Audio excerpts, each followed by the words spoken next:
Bu yerda nima qilyapsiz? Bu yordamchi yening o'g'li. Meni o'g'lim ancha chiroyliroq. Men bilan bir daqiqaga tashqariga chiq. O'g'limni allergiyasi o'tib ketdi. Dori uchun katta rahmat. Linmo o'rninga barcha tibbiy xarajatlarini to'lab bo'ldi. Bundan tashqari senga yana 3 kunlik ta'til beraman. Ehtiyot bo'l.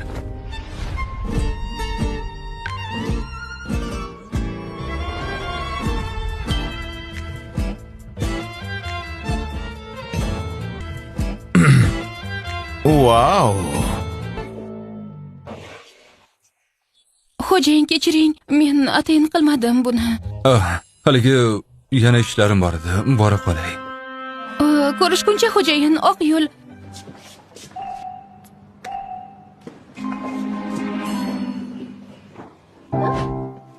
Rahmat opajon, juda chiroyli ekansiz. Yigitizko bo'lsa kerak-a?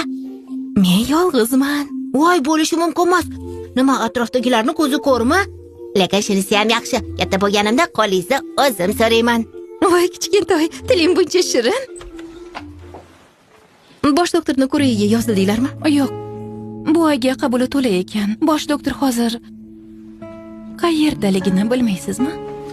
Umuman olganda aytishim mumkin emas, lekin sizga sir sifatida aytaman. U 4-qavatdagi VIP palatada. Qariya uni ko'rikdan o'tkazyapti.